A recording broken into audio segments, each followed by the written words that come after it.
Hello everyone, welcome back to Insta classes. आज के इस सेशन में हम लोग डिस्कस करेंगे कुछ important topic SAR, alkalinity and hardness. तो इनके मैं की कंसेप्ट आपको दूंगा जो कि काफ़ी इंपॉर्टेंट है।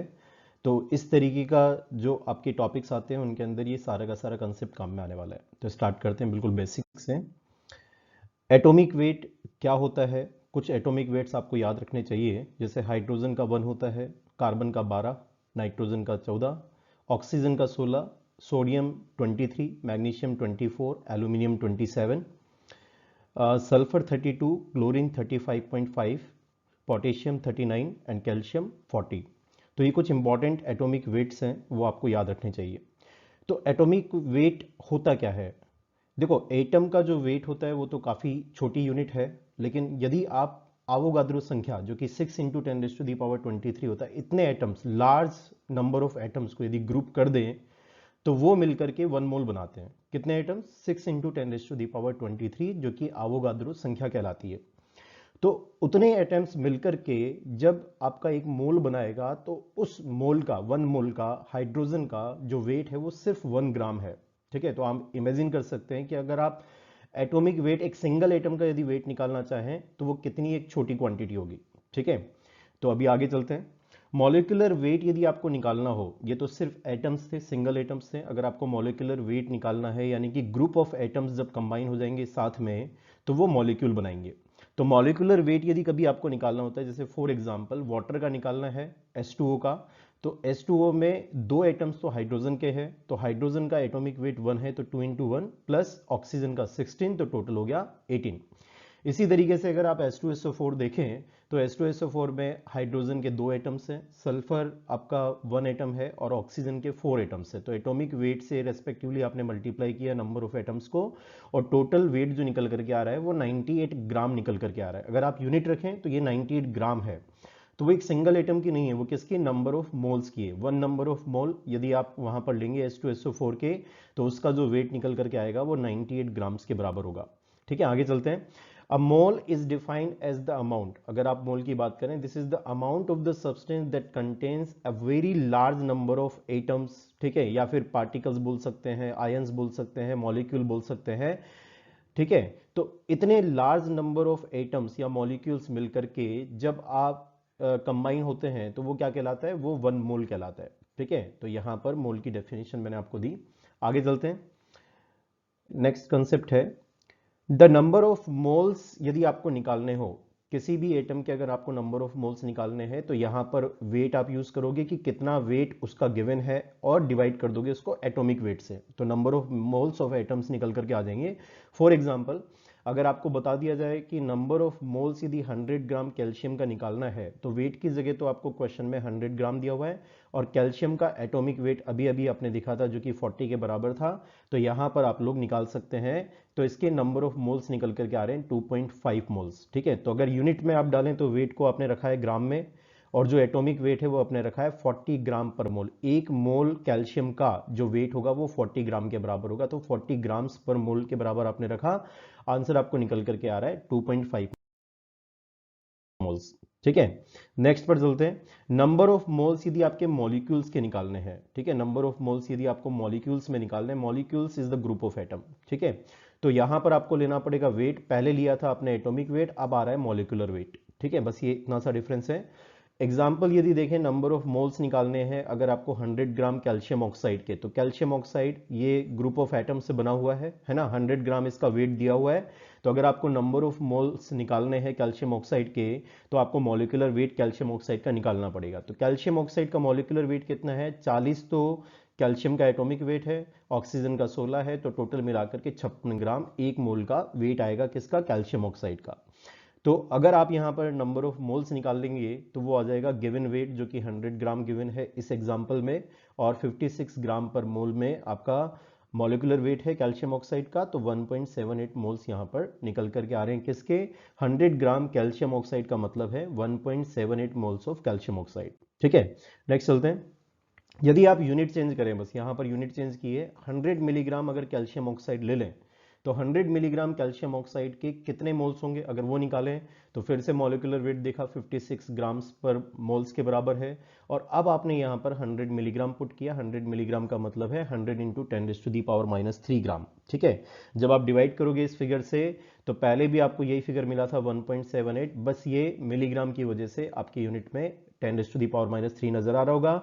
10⁻³ मोल्स को एक साथ लिखें तो मिली मोल्स बोल सकते हैं, तो 1.78 मिली मोल्स यहाँ पर कैल्शियम ऑक्साइड के होंगे। कितनी क्वांटिटी में, 100 मिलीग्राम के अंदर। ठीक है, तो 100 मिलीग्राम कैल्शियम ऑक्साइड का मतलब है 1.78 मिली मोल्स ऑफ कैल्शियम ऑक्साइड। ठीक है, नेक्स्ट एग्जांपल लेते हैं।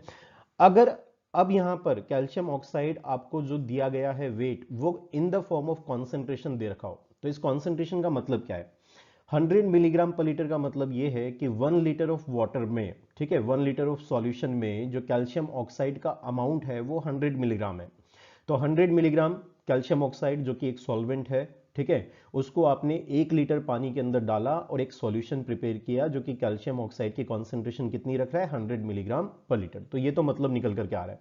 नेक्स्ट देखो, number of moles per litre यदि आप यहां पर निकालें तो यहां पर आपने पहले भी यहां पर क्वांटिटी रखी थी, वेट रखा था, लेकिन बस अब यहां पर जो यूनिट दे रखी थी उस यूनिट के साथ में इसको आपने पुट कर दिया, डिवाइड बाय आपने मॉलिक्यूलर वेट किया, फिगर 1.78 आपको मिला, मिलीग्राम की वजह से ये 10⁻³ मिल रहा है। पहले यहाँ पे सिर्फ मोल्स था, लेकिन अब कॉन्सेंट्रेशन पर लीटर में दे रखी है, तो आपको ये जो नंबर ऑफ मोल्स मिलेंगे वो पर लीटर अमाउंट के अंदर मिलेंगे। ठीक है, तो बस यूनिट्स के अंदर चेंज आया, आंसर आपका वही मिल रहा है। अगर आप फिगर की बात करें, पहले मोल्स में निकाला था, अब मोल्स पर लीटर के अंदर निकाल रहे हैं। मोल्स पर लीटर के अंदर आपने जो एक क्वांटिटी निकाली है, इसी को क्या कहते हैं, मोलेरिटी कहते हैं। ठीक है, तो मोलेरिटी यदि आपको कभी भी किसी भी सॉल्यूशन की निकालनी हो तो वो डिफाइंड है as the total number of moles of the solute per litre of solution.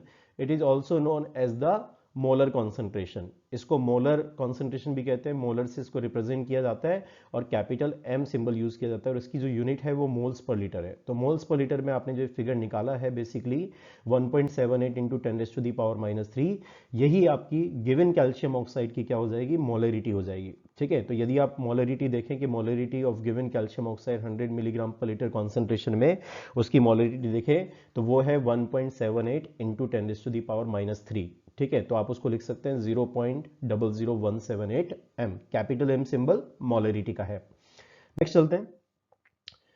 अब यहां पर मैंने कुछ क्वेश्चंस दिए हुए हैं आपको, ठीक है, you can pause the video and answer the questions in the comment so that I can know कि आप लोगों को चीजें समझ में आ रही हैं, ठीक है, और आप इनके आंसर्स दे पा रहे हैं। तो मॉलिक्यूलर वेट निकालना है कैल्शियम कार्बोनेट का, सिंपल सिंपल क्वेश्चंस यहां पर है। देखो, सिंपल सिंपल कंसेप्ट हम बना रहे हैं, वहां से आप डिफिकल्ट लेवल तक के भी आप क्वेश्चंस को सॉल्व कर सकते हैं। ठीक है, तो डिफिकल्ट क्वेश्चंस यदि सॉल्व करना चाहते हो तो आप इजी क्वेश्चंस को पहले आंसर करना सीखो।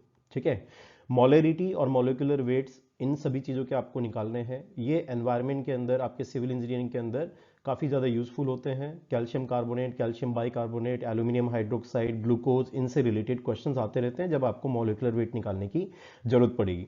ठीक है, अगर याद रहती है ये क्वांटिटीज तो इनको याद भी कर लो, अगर नहीं रहता है तो कोई बात नहीं, जब जरूरत पड़ेगी तब हम इन्हें निकाल लेंगे। ठीक है, आगे चलते हैं। अब हम कंसेप्ट लेते हैं इक्विवेलेंट वेट का। इक्विवेलेंट वेट किसको कहते हैं? The equivalent weight of an element is calculated by dividing the atomic mass, अगर एटम है तो, या फिर फॉर्मूला मास यानी कि मॉलिक्यूल है तो, बाय इट्स वैलेंसी, वैलेंसी से डिवाइड करना है तो इक्विवेलेंट वेट आपको मिल जाएगा। ठीक है, और वैलेंसी से यहाँ पे डिवाइड हुआ है तो बेसिकली अगर वैलेंसी बढ़ेगी तो इक्विवेलेंट वेट कम होता जाएगा। ठीक है, तो आगे चलकर ये इनको एग्जांपल्स के थ्रू हम सीखते हैं। इक्विवेलेंट वेट का जो फॉर्मूला सीधा सीधा निकल करके आया है, मॉलिक्यूलर वेट कह दो अगर मॉलिक्यूल है तो, और अगर वो एटम है तो एटॉमिक वेट कह दो डिवाइडेड बाय वैलेंसी।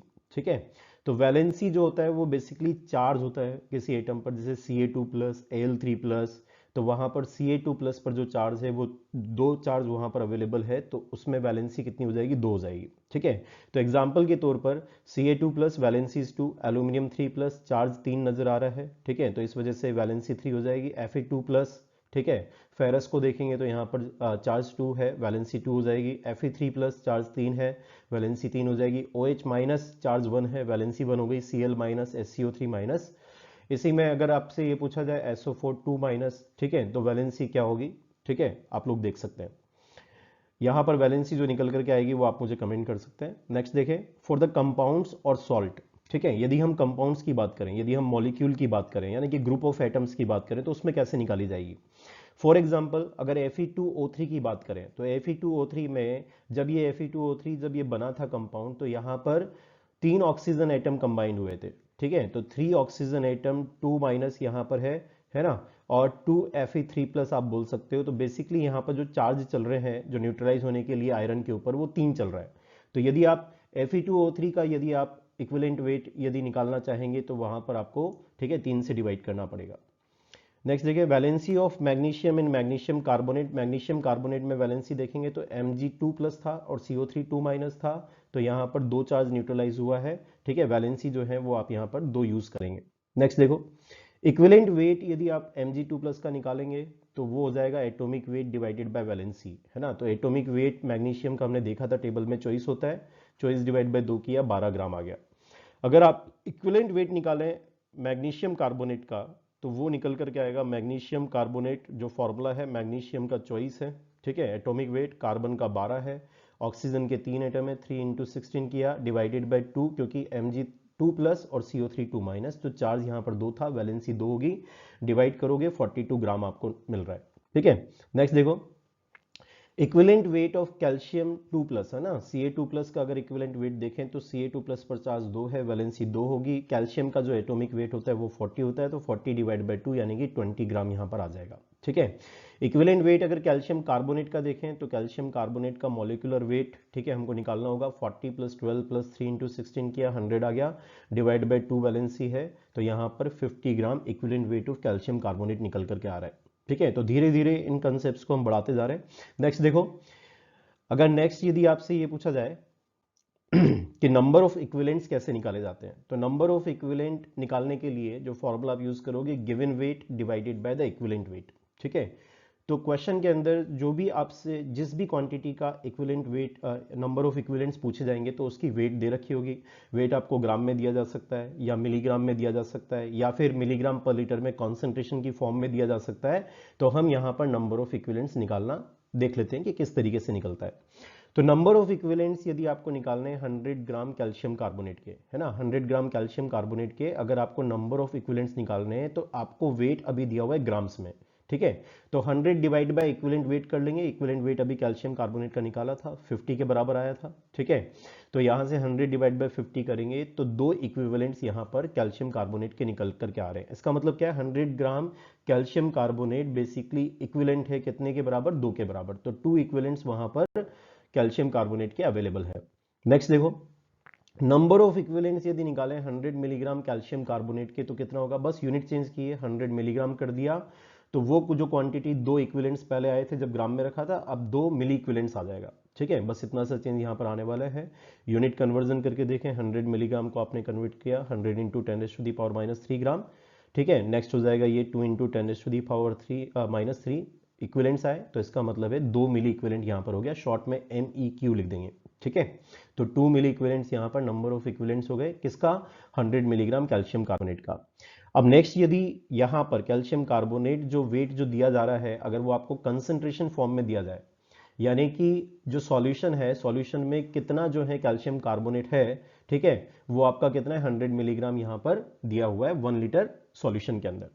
तो number of equivalents per litre में यहां पर क्वांटिटी निकल करके आएगी। ठीक है, तो यहां जब आपने यूनिट पुट करी वेट की जगह पर तो 100 मिलीग्राम पर लीटर, 50 ग्राम पर इक्विवेलेंट, तो 2 मिली इक्विवेलेंट पर लीटर यहां पर कॉन्सेंट्रेशन निकल करके आ रही है। ठीक है, कि 1 लीटर सॉल्यूशन में जो कैल्शियम कार्बोनेट है वो 2 मिली इक्विवेलेंट के बराबर है।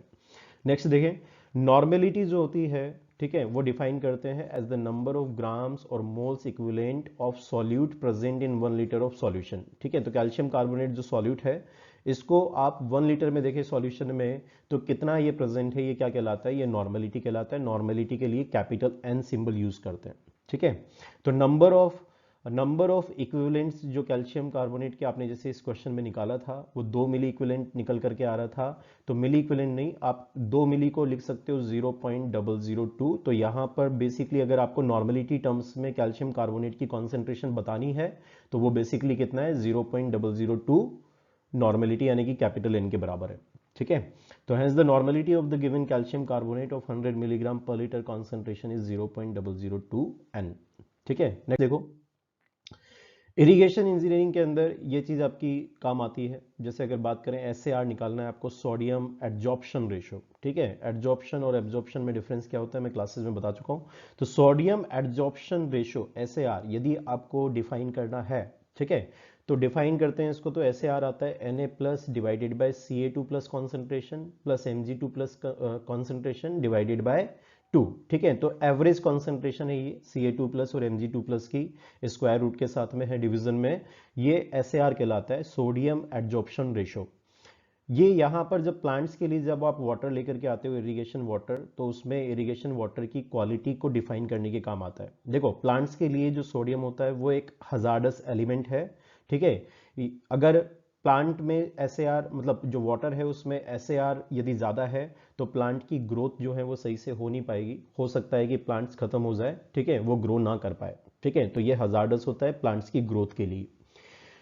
सबसे इंपॉर्टेंट चीज जो इस फॉर्मूले में है वो ये है कि जो आपने यहाँ पे एलिमेंट्स लिखे हैं सोडियम, कैल्शियम एंड मैग्नीशियम, इसकी कॉन्सेंट्रेशन को किस यूनिट में डालना है। तो आंसर होगा मिली इक्विवेलेंट्स पर लीटर में यहाँ पर कॉन्सेंट्रेशन को डाला जाता है। All the concentration are in milliequivalents per litre, ठीक है। तो मिली इक्विवेलेंट्स पर लीटर में कॉन्सेंट्रेशन को डाला जाएगा। देखते हैं क्वेश्चन, ठीक है।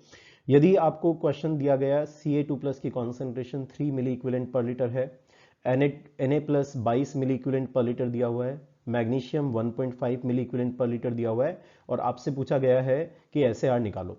तो SAR निकालते समय आप लोग जो क्वांटिटीज डालते हो वो मिली इक्विवेलेंट पर लीटर में दे रखी है, और आपको इस क्वेश्चन में उसी यूनिट में अगर क्वांटिटीज दे रखी है तो आपको कुछ करने की जरूरत नहीं है। आप सीधा सीधा जो है इन फिगर्स को डाल सकते हैं और SAR निकाल सकते हैं। तो इस क्वेश्चन के लिए जो SAR निकल करके आ रहा है वो आ रहा है 14.67। यहां से क्लास डिफाइन होती है जो ऑलरेडी क्लासेस में मैं बता चुका हूं, ठीक है। आगे चलते हैं। अब आप वीडियो को पॉज कर सकते हैं और इस क्वेश्चन का आंसर कमेंट कर सकते हैं। यहाँ पर सिमिलर टाइप का मैंने क्वेश्चन ले लिया है। कॉन्सेंट्रेशन Ca2 प्लस की दी हुई है, Na प्लस की दी हुई है, Mg2 प्लस की दी हुई है, लेकिन यहाँ एक छोटा सा चेंज है। छोटा सा चेंज क्या है कि क्वेश्चन के अंदर जो कॉन्सेंट्रेशन गिवन है वो मिलीग्राम पर लीटर में गिवन है। तो सबसे पहले आपको इनको कन्वर्ट करना पड़ेगा, ठीक है। You need to convert all the concentration in milliequivalents per litre, then only you can put in the formula, ठीक है। तो फॉर्मूले में जाने से पहले आपको जो है मिली इक्विवेलेंट्स पर लीटर में इनको कन्वर्ट करना पड़ेगा, ठीक है। नेक्स्ट देखते हैं। SAR आपको इसमें फाइंड आउट करना है, ठीक है। तो कमेंट आप कर सकते हैं। नेक्स्ट देखिए, एल्केन क्या होता है। अब एल्केन की डेफिनेशन देख लेते हैं। एल्केन बेसिकली वाटर की एसिड को न्यूट्रलाइज करने की ताकत होती है, ठीक है, कि जो गिवन वाटर है वो कितना एसिड न्यूट्रलाइज कर सकता है। इसी वजह से जब एल्केन आप निकालते हैं तो हम एक टाइट्रेशन प्रोसेस करते हैं। तो टाइट्रेशन बेसिकली एसिड और बेस टाइट्रेशन वहां पर होती है, क्योंकि ऑलरेडी वाटर में बेस प्रेजेंट है, क्योंकि वाटर एल्कलाइन है। तो एल्केन आप निकालना चाहते हो तो उसको एसिड के साथ में टाइट्रेट किया जाएगा, ठीक है। तो आगे चलते हैं। एसिड यूज करते हैं 0.02 NH2SO4, ठीक है। इस दौरान जब एल्केन जब हम निकालते हैं तो एल्केन की डेफिनेशन यहां पर ऐसे ही दिया हुआ है, this is the quantity of ions in the water that will react to neutralise the hydrogen ion. देखो यदि आप पीरियोडिक टेबल देखें ना, यदि आप केमिस्ट्री में देखें तो दुनिया भर के वहां पर क्या है, एनायंस गिवन है, ठीक है। लेकिन उनमें से कुछ एनायंस आपको वाटर में मिलते हैं, ठीक है, जो कि एसिड को न्यूट्रलाइज कर सकते हैं। 3 एनायंस वाटर के अंदर आपको नजर आते हैं। एक तो होता है OH minus, SCO3 minus and CO32 minus. तो इनकी वजह से एल्केन आती है, और एल्केन को जब मेजर किया जाता है तो वो in terms of milligram per litre of calcium carbonate किया जाता है, ठीक है। तो नेक्स्ट देखते हैं। Alkane caused by CO32 minus. CO32 minus basically ये एल्केन का कारण है, और ये एसिड को न्यूट्रलाइज कर रहा है, एसिड को खत्म करेगा और SCO3 माइनस बनेगा। तो यहां पर जो CO32 माइनस के कारण जो एल्केन आती है उसको कार्बोनेट एल्केन कहते हैं, ठीक है। वैसे ही एल्केन अगर SCO3 माइनस के कारण आई है तो इसको बाइकार्बोनेट एल्केन कहते हैं। तो बाइकार्बोनेट में फिर से 1 मोल ऑफ H प्लस के साथ में रिएक्ट करेगा, H2CO3 बना देगा। Alkane caused by OH minus, ठीक है। OH माइनस हाइड्रोक्सिल आयन के कारण जो एल्केन है इसको कहते हैं कास्टिक एल्केन, ठीक है। तो कास्टिक एल्केन OH माइनस के कारण आती है, H प्लस को न्यूट्रलाइज किया और इसने बना दिया H2O। तो बेसिकली यहाँ पर मैंने आपको 3 चीजें दिखाई है, ठीक है। जो आपकी एल्केन आ रही है उसमें जो मेन कारण है, एक तो CO32 माइनस, SCO3 माइनस और OH माइनस, ठीक है। आगे चलते हैं। तो alkalinity measurement are done by titrating the water, ठीक है, are done by titrating the water by acid and determining the hydrogen equivalent of alkalinity, and it is expressed in terms of milligram per liter of calcium carbonate. For this purpose क्या use किया जाता है, 0.02 N2SO4 use किया जाता है. 1 ml of acid neutralise 1 milligram of alkalinity in terms of calcium carbonate. Very important, ठीक है, gate ESE AN के अंदर यहां से क्वेश्चन आ जाता है, ठीक है. तो ध्यान से देखेंगे कि 0.02 N2SO4 जब यूज करते हैं तो 1 ml ऑफ एसिड किस तरीके से 1 मिलीग्राम ऑफ एल्केनिटी के बराबर होता है, ठीक है. तो हम यहाँ पर जो हमने नॉर्मेलिटी की डेफिनेशन को पकड़ा है उस डेफिनेशन से हम इन चीजों को आगे देखेंगे, ठीक है. तो यहाँ पर देखें एल्केनिटी मेजरमेंट की डेफिनेशन है, ठीक है, 0.02 N2SO4 यूज किया जा रहा है, ठीक है. तो नेक्स्ट देखते हैं कि किस तरीके से बराबर है. 0.02 N2SO4 इसका मतलब है n का मतलब नॉर्मेलिटी था और नॉर्मेलिटी था number of equivalents per litre. तो यहाँ पे n की जगह पर मैंने सीधा सीधा इक्विवेलेंट पर लीटर इसकी जो यूनिट होती है वो लिख दिया, ठीक है. किसी भी केमिकल इक्वेशन के अंदर, ठीक है, यदि मान लेते हैं कि A moles of something is reacting with B moles of something, या A element is reacting with B element and giving C element and D element. मान लो कोई यहाँ पर आपके पास में मॉलिक्यूल है तो A नाम उसका रख दिया, ठीक है, B उसका दूसरे का नाम रख दिया, ये दोनों रिएक्ट करके, ठीक है, क्या बना रहे हैं, C+D बना रहे हैं. तो केमिस्ट्री में जब आप पढ़ते हैं रिएक्शन तो आपके पास में इन चीज़ों को डील करने के दो तरीके होते हैं. या तो इक्वेशन को बैलेंस कर दो, ठीक है, इक्वेशन को बैलेंस करके हम लोग देख सकते हैं कि कितनी क्वांटिटीज प्रोड्यूस होगी या कितनी क्वांटिटीज की जरूरत है. या फिर दूसरा तरीका क्या होता है, equivalent concept. The number of equivalents in the chemical equation are always the same, ठीक है. इसका क्या मतलब है कि A और B same number of equivalents यहां पर रिएक्ट करेंगे और same number of equivalents of C and D produce करेंगे, ठीक है. तो इसी कंसेप्ट को हम आगे सीखेंगे नेक्स्ट क्लास के अंदर. फिलहाल इसी चीज को हम देखते हैं कि नंबर ऑफ इक्विवेलेंट्स H2SO4 अगर 1 ml यूज हुआ है, अगर H2SO4 का यदि आप 1 ml यूज करें तो नंबर ऑफ इक्विवेलेंट्स कितने यूज हुए हैं, है ना, H2SO4 के नंबर ऑफ इक्विवेलेंट्स कितने हैं. जो नंबर ऑफ इक्विवेलेंट्स 1 लीटर में है वो तो इतना है, 1 लीटर का मतलब है कि ये 1000 ml है, ठीक है. तो 1000 ml में जो H2SO4 है वो 0.02 के बराबर है, नंबर ऑफ इक्विवेलेंट्स के बराबर. तो 1 ml में कितना होगा, 0.02 डिवाइड बाय 1000, ठीक है. तो 0.02 डिवाइड बाय 1000 ये इक्विवेलेंट्स हो गए, नंबर ऑफ इक्विवेलेंट्स हो गए किसके, H2SO4 के. रिएक्शंस में हमेशा same number of equivalents participate करते हैं तो ये किसके बराबर हो जाएगा, कैल्शियम कार्बोनेट के इक्विवेलेंट के बराबर हो जाएगा, ठीक है. तो आप इसको बोल सकते हैं the number of equivalents of calcium carbonate is same as the number of equivalents of H2SO4. तो यहां पर आप बोल सकते हैं कि ये जो आपने लिखा ये है equivalent number of equivalent of calcium carbonate को निकालने का फॉर्मूला. वेट लिखेंगे divide by equivalent weight of calcium carbonate लिखेंगे और ये किसके बराबर होगा, जो H2SO4 के है. तो H2SO4 के कितने, 0.02 डिवाइड बाय 1000 है. अब यहां पर अगर आपको वेट निकालना है, ठीक है, कि वेट कैल्शियम कार्बोनेट का कितना है, तो इक्विवेलेंट वेट को आपको इधर मल्टीप्लाई करना पड़ेगा. इक्विवेलेंट वेट कैल्शियम कार्बोनेट का कितना है, that is molecular weight divide by valency. Molecular weight 100 था, 100 डिवाइड बाय 2 निकाला था, 50 के बराबर आया था, 50 से ये मल्टीप्लाई हो जाएगा फिगर. तो यदि आपको ये वेट निकालना है कि वेट कैल्शियम कार्बोनेट का कितना है तो वो इस फिगर में जो कि नंबर ऑफ इक्विवेलेंट्स थे मल्टीप्लाइड बाय 50 करने से आएगा, तो 1 × 10⁻³ ग्राम, तो that is equal to 1 milligram. तो बात समझ में आई. तो इस वजह से जब आप 1 ml 0.02 N2SO4 का लोगे टाइट्रेशन के दौरान, तो यदि उसके मान लो 20 ml यूज हुए तो बेसिकली 20 मिलीग्राम की कैल्शियम कार्बोनेट की इक्विवेलेंट में क्या है, वहां पे एल्केनिटी है, ठीक है. इस तरीके से ये चीज डिफाइन होती है. आगे चलते हैं. तो 1 ml of acid neutralise 1 milligram of alkalinity in terms of calcium carbonate, जो हमने यहाँ पे प्रूव कर दिया है, ठीक है. तो आज हम इतना ही करेंगे, बाकी नेक्स्ट वीडियो में हम लोग देखेंगे concept related to the hardness and pH, and we will also see the questions, more questions from SAR, alkalinity, hardness, ठीक है, जो कि एग्जाम्स में आए हुए हैं AN में, गेट में एंड ESE में. आज के लिए इतना ही करते हैं. Thank you so much for watching.